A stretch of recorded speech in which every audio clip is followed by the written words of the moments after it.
Absolutely right. The SGX Nifty is down 350 points. It's trading below 17,500, and that level needs to be compared with Tuesday's future closing, which was 17,823. Well, it's a double whammy of sort. One, the US markets continue to decline, 4 days of losses. We were shut for 2 days, so you need to account for 2 days of Wall Street movements. So on Tuesday as well, US markets were down 1%, and yesterday we had cuts of about 0.9% on the Dow and about 0.5% on the Nasdaq. 4 straight days of losses. Wall Street ending with cuts of 4.5% for the month of August in the United States. All that's being factored in. And on top of that, we had the Q1 India GDP print, which missed street expectations, coming in at 13.5%. Consensus expectations was about 15-16%. Remember, Q1 was the first full quarter of no COVID restrictions, so the growth was expected to be very strong. It looks good on a year-on-year base, but that's on account of the low base. Now, this big miss in the Q1 GDP print has resulted in economists lowering their full year forecast for growth this year for India. So, Motilal Oswal is saying that growth this year could be 6.7% versus 7.2%. Even Citi is saying that the growth could be brought down. GDP estimates for the full year could be brought down by 50 basis points. So that's, it's a double whammy of sorts, as I said. The July core sector data too came in at 4.5%. This compares with a double-digit growth recorded in the prior 2 months. The focus will be on the auto August sales numbers, which will start trickling in terms of flows.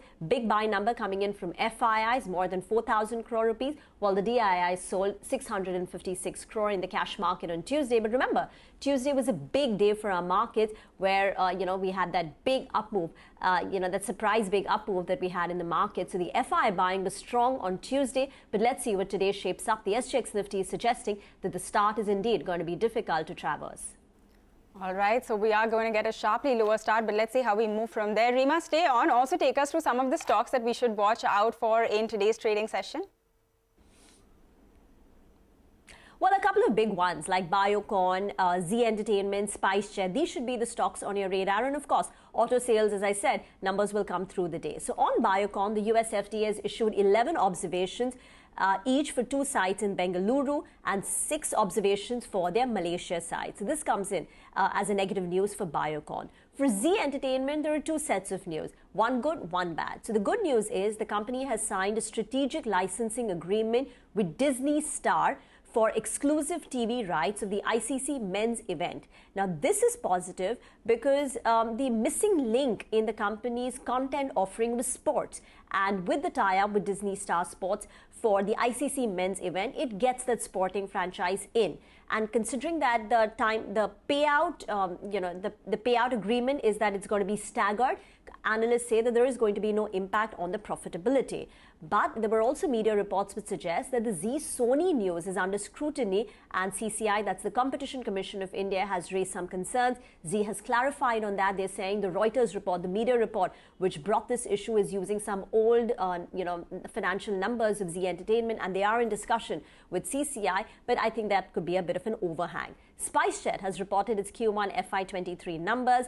Numbers are looking good year-on-year as well as on a quarter-on-quarter basis. On year-on-year basis, revenues are up 32%. Sorry, quarter-on-quarter revenues up 32%, year-on-year up 126%. But there was a sharp increase in the ATF price as well.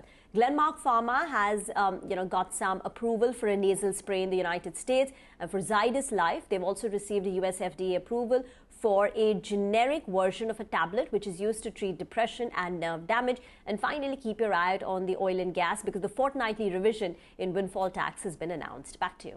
All right, Rima, thanks a lot for filling us in with all of that stock-specific action. We're going to keep all of these stocks on our radar today. Finally, let me also invite Mangalam. Mangalam, good morning. And, as much as the SGX is indicating a sharp downtick right now, Tuesday's session saw quite a surprise move. Absolutely. And the interesting thing is that if you went home on Tuesday, you would go extremely positive, believing that everything is well with the world. You went into a holiday, come back on Thursday, and things are not so good. In fact, on Tuesday, we posted the best one-day gain all the way since May 2022. And there were a couple of reasons for that. A big FII buying that came in, 4166 odd crores out there. Cross volumes are higher as well, suggesting some sort of index rebalancing out there. And as we ended, the session on Tuesday, we also ended the month of August, and as a result of which the FIs have bought 20,000 plus crores in the month of August, 22,000 crore in cash, and that's the first monthly buy figure that we've seen from the FIs since September 2021, and the highest that we've seen all the way since February 2021 as well.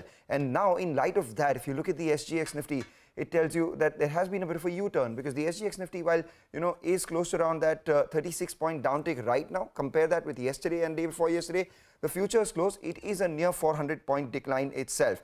And ahead of the holiday, we did see the FIIs cover a lot of shorts on Tuesday, and that's primarily because the way the markets moved, we had FIIs buy almost 1,800 crores in index futures, cover 11,000 shorts, and as a result of which their long exposure, which was just around 34%, reversed to around 43%, and let's see where that goes now. But some part of the street was also skeptical and providing itself for any sort of downtick, and that's where we see nearly 7 times more puts bought by the FIIs, and at the same time we did see some put writing as well. So that brings to fore a couple of important levels: 17,500 and 17,600 puts. Both of them saw a fair amount of writing. Let's see whether initially we see some sort of unwinding on those short puts or not. And on the way up, we had the 17,850 call see a fair amount of writing as well. The put call ratio at closer to 1.4 did indicate a bit of overbought zone, but today is weekly options expiry, so let's see where that goes. So what are those important levels? For starters, let's see whether the market recovers from the initial bounce, a 400-point downtick, and we saw a big recovery from the Monday low of 17,166. On its way up, does it traverse once again the 20-day moving average or not of 17,579? But were those levels on the downside to be negated, 17,166, then all eyes would be on 17,000, which is the 200-day moving average.